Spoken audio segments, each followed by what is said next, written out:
নমস্কাৰ news 18 Assam north ইষ্টৰ বিশেষ এঘণ্টালৈ মই ৰশ্মিতা সকলোকে স্বাগতম জনাইছো আজি মোৰ ষ্টুডিঅত উপস্থিত আছে চাৰিগৰাকীকৈ বিশেষ অতিথি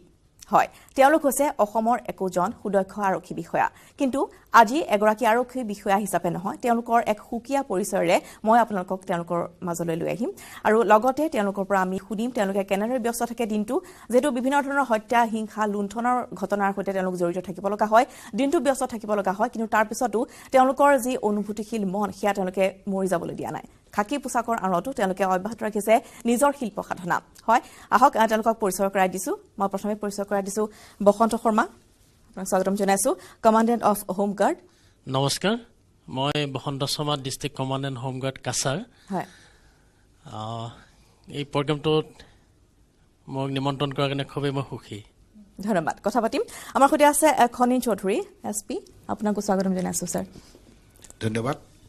মই বৰ্তমান চিফ মিনিষ্টাৰ ভিজিলেন্সৰ এছপি হিচাপে কাম কৰি আছো হয় আৰু এনেকুৱা ধৰণৰ কামত আপোনালোকে নিমন্ত্ৰণ জনাৰ কাৰণে মই ভাল লাগিছে আমাৰ খুব ভাল লাগিছে আমাৰ সৈতে আছে শ্যামল শইকীয়া এছপি আপোনাকো স্বাগতম জনাইছো নমস্কাৰ মই ডক্টৰ শ্যামল শইকীয়া আৰু নিউজ 18 আজি এই অনুষ্ঠানলৈ মতাৰ কাৰণে ধন্যবাদ জ্ঞাপন কৰিছো হয় আৰু অসমৰ এখন চিনাকি মুখ তৰুলতা কুটুম আমাৰ সৈতে আছে তেওঁ হৈছে এক্সাইজ অফিচাৰ কিন্তু অসমৰ এগৰাকী তেওঁ কণ্ঠশিল্পী হিচাপে তেওঁ সকলোৱে জানে আৰু আনেক পৰিচয় বৰ্তমান আছে তেওঁৰ এগৰাকী অভিনেত্ৰীও তৰুলতা আপোনাক স্বাগতম জনাইছো ধন্যবাদ ৰশ্মি গতিকে বিভিন্ন ধৰণৰ কাম কাজত ব্যস্ত থাকে আপোনালোক দিনটো ব্যস্ত থাকিব লগা হয় কিন্তু তাৰ মাজতো শিল্প সাধনা অব্যাহত আছে তৰুলতা হয় সৰুৰে পৰা গান গাই ভাল পাইছো ভাল পাই আহিছো যেতিয়া কৰ্মৰ মাজতেও ব্যস্ততাৰ মাজতেও ওলাই আহো আৰু অকমান গান গাবলৈ আৰু ভাল পাওঁ যেতিয়া মানে ৰাস্তাটো ওলাবই লাগিব আৰু সৰুৰে পৰাই গানে গাই আহিছিলো যেতিয়া চৰকাৰী কামত মানে চৰকাৰী চাকৰি কৰাৰ কাৰণে অকমান অসুবিধা হয় যেনেকৈ আগত আমি মানে যেতিয়া মন যায় গান গাবলৈ ক'বাত প্ৰগ্ৰাম কৰিবলৈ ওলাই যাব পাৰো এতিয়া তেনেকৈ ঠিক নোৱাৰো তথাপি থাকিতাত কিন্তু মাজে সময়ে এনেকৈ ওলাই আহো আৰু কামটোৱে বেছি আমি ডিউটিটোৱে বেছিকৈ আমি গুৰুত্ব দিওঁ যিহেতু আমি চৰকাৰৰ দায়িত্বত আছো সেইটোৱে ৰশ্মি ঠিক আছে কিছু সময় বাণিজ্যিক বিৰতিৰ পিছত পুনৰ উভতি আহিছো নিউজ 18 অসম নৰ্থ ইষ্টৰ বিশেষ অনুষ্ঠানটিৰ মাজলৈ আমি বসন্ত শৰ্মা ডাঙৰীয়া আপোনাৰ কাষলৈ যদি যাওঁ কাছাৰত আপুনি হয় কৰ্মব্যস্ততাতে গতিকে চিভিল ডিফেন্স তাত কেনে ধৰণৰ আপোনাৰ অভিজ্ঞতা মোৰ অভিজ্ঞতা তাতে কাছাৰতটো অসমীয়া ভাষা খুব কম চলে হয় প্ৰথম অৱস্থাত অসুবিধা পাইছিলো যেতিয়া যাওঁ প্ৰত্যেকটো এনেকুৱা হয় যে অসমীয়া ভাষাখিনিও বুজি নাপায় আৰু তেখেতসকলৰ যিটো বাংলা ভাষা সেইটো মই শুদ্ধ বাংলাও নকয় যাৰ কাৰণে অকমান অসুবিধা পাইছিলো কিন্তু এতিয়া এডজাষ্ট হৈ গৈছো মানে সিহঁতৰ যিটো শিলচৰ যিটো লোকেল লেংগুৱেজ সেইটো ক'ব পাৰো 90% ক'ব পৰা হৈ গৈছো এতিয়া পুৰা এক্সপাৰ্ট আৰু আমি সেই ভাষাও শুনিম কিন্তু প্ৰথমতে এটি গান শুনি লওঁ ঠিক আছে বাৰু চাহসকলে যিকেইটা গান গালে মোৰ অন্তৰ খুবেই চুই গৈছে তেওঁলোকে যিটো গান গালে ভাল লাগিছে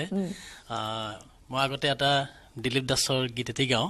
তাৰ পাছতে মোৰ নিজৰ গীত আছে ঠিক আছে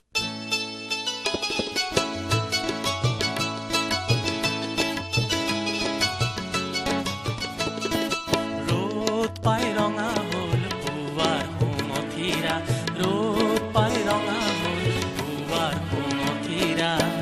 নিয়ৰ পাই জিলমিল কৰে ৰ'দ পাই ৰঙা হ'ল পুৱাৰ নিয়ৰ পাই জিলমিল কৰে কাক পাই নাচনী হলি ৰঙাজনী কাক পাই নাচনী হলি ৰঙাজনী নাচনতে হাৰ কাম কৰে ৰ'দ পাই ৰঙা হ'ল পুৱাৰ সুমথিৰা নিয়ৰ পাই জিলমিল কৰে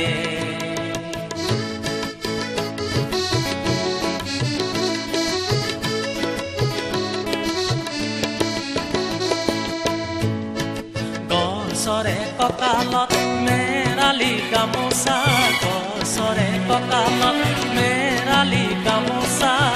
লিহিৰি আঙুলি লৰে ডেকাৰে লেখিয়া দেখিবা জানোচা ডেকাৰে লেখিয়া দেখিবা জানোচা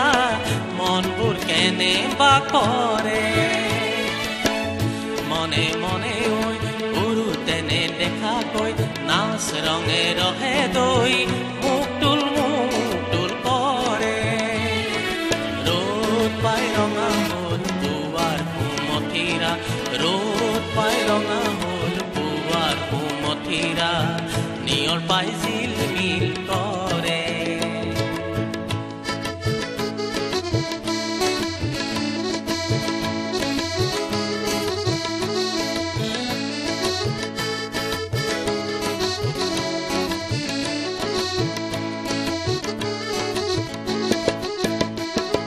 চকুৰে আঁতৰি থাকিব নোৱাৰি চকুৰে আঁতৰি থাকিব নোৱাৰি বুকুৱে আগচি ধৰে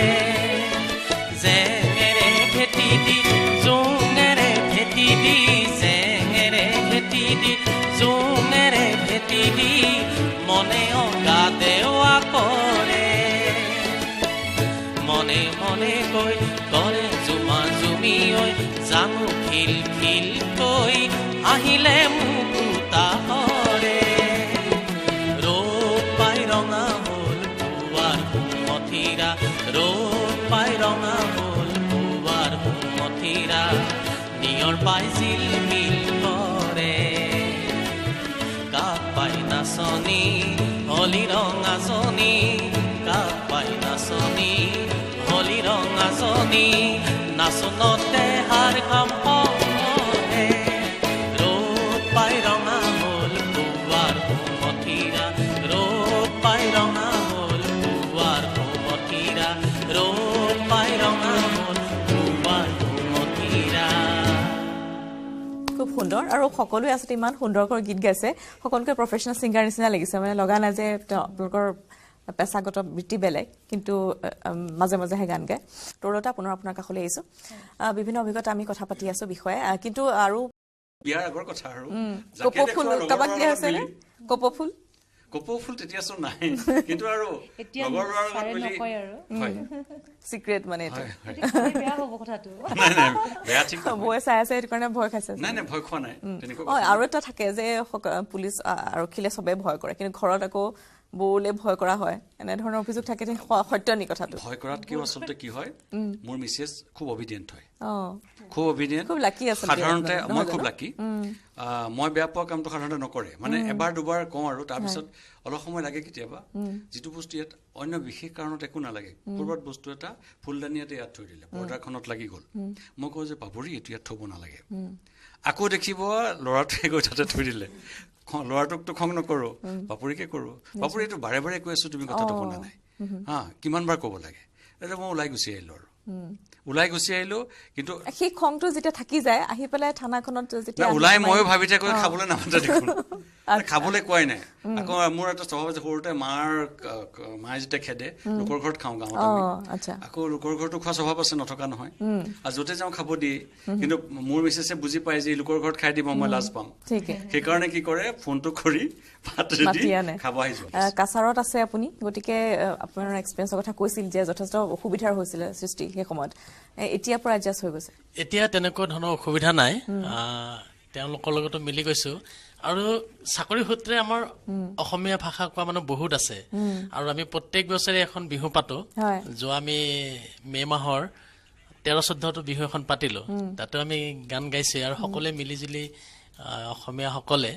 বিহু এখন পাতা যায় আৰু প্ৰত্যেক বছৰ যেতিয়া আহে কিবা যোগ দিয়ে মানে বিশেষকৈ আমি নিজে ইনিচিয়েটিভটো লওঁ তেখেতসকলেও আহে কিন্তু সেইখিনি যদি আমি কৰা নাযায় তাতে আমাৰ বিহুখনো উদযাপন নহয় জৰুৰীকালীন অৱস্থা যেতিয়া হয় কিবা অকেজনত হয়তো ক'ৰবাত জুই লাগিলে বা কিবা হ'ল সেই সময়ছোৱাত কেনেদৰে হেণ্ডেল কৰা যায় সেইবিলাক আমাৰতো ল' এণ্ড অৰ্ডাৰ মোৰ কাম নাই মোৰ হ'লেও হোমগাৰ্ড ডিপাৰ্টমেণ্টৰ যিখিনি আমাৰ ল' এণ্ড অৰ্ডাৰ ডিউটিত থাকে হোমগাৰ্ড পুলিচৰ আণ্ডাৰত সেইখিনি মোৰ ফালৰ পৰা মই তেখেতসকলক ৰিপৰ্ট কৰোঁ আৰু স্পেচিয়েল য'তে তেওঁলোকক ব্যৱহাৰ কৰে তেওঁলোকে তাতে ব্যৱহাৰ কৰিব পাৰে মই ডাইৰেক্টলি ইনভলভ হ'ব নালাগে আৰু আচ্ছা বজাৰ সমাৰ কৰোঁতে অসুবিধা হৈছিল নেকি কি বিচাৰিছে সেইটো বজাৰত তেনেকুৱা অসুবিধা হয় প্ৰথমতে অসুবিধা হৈছিলে যেটো তিয়টো খিৰা বুলি কয় তেনেকুৱা মই এটা দুটা জানো হয় হয় মানে এনেকুৱা হয় কিছুমান বস্তু বিচাৰিলে কয় যে আপোনালোক অসমৰ নেকি বুলি কৈছিল আমাক এতিয়াও কয় হয়তো ছাৰেও থাকি আহিছে ছাৰৰ কথাও মই শুনিছো কিন্তু আজিৰ ডেটতো মানুহে কয় যে আপোনালোক অসমৰ পৰা আহিছে নেকি বুলি সোধে মই কিন্তু অসমৰ পৰা স্পেচিয়েলি শিলচৰত মই সৰু পৰা আহিলো তাৰ চবেই মোৰ লাষ্টৰ ফালে কোৱা হৈছিল আমাৰ শ্যামলদা জানিছো হয় ঠিক আমি কথা পাতি যাম আমাৰ শইকীয়া ছাৰৰ নাম আছে মই এতিয়াও জানো ছাৰ মানে সংগীতৰ জগতখনত ছাৰৰ ভাল দখল আছিলে কাৰণ এতিয়াও বহুতে কয় মানে মোক সোধে কাৰণ মই গান গাওঁ যে ছাৰৰ কথা সোধে চিনি পায় নে নাপায় বুলি সোধে কিন্তু ছাৰৰ কথা ভাল লাগিছে অনুষ্ঠানটি আৰু আপোনালোকে ইমান সুন্দৰ সুন্দৰ গীত গাই আছে নিজৰ এক্সপিৰিয়েঞ্চৰ কথা কৈ আছে আপোনাৰো কিবা এক্সপিৰিয়েঞ্চ জানিব বিচাৰিছো হোষ্টেলত থকাৰ অভিজ্ঞতা আছে নেকি না মই হোষ্টেলত থকা না মই গুৱাহাটীতে ঘৰ নিজৰ যেতিয়া গুৱাহাটীতে ঘৰৰ পৰা অহা যোৱা কৰা মই সেই কি এটা চেকিঙৰ এটা সৰু এক্সপিৰিয়েঞ্চ এটা আছিল মই তেতিয়া প্ৰবেশনত আছোঁ গোৱালপাৰাত এই ৰাতি চেকিং কৰি আছিলোঁ এজন মানুহ স্কুটাৰ লৈ আছিল মানে স্কুটাৰ চলাব পৰা নাই ইমানে মদ খাই আছে স্কুটাৰ চলাব পৰা নাই তেওঁক ৰখাই লৈ ছাইড কৰালোঁ মই তেতিয়া মানে ঘৰত কিবাকৈ থৈ আহিব লাগে তাৰ মদ খোৱা মানুহজনক একো আপুনি কি লগ কৰিব আৰু তেওঁক মেডিকেল কৰালৈকে ঘৰত থ'ম নহ'লে এনেই থৈ আহিম ঘৰত আৰু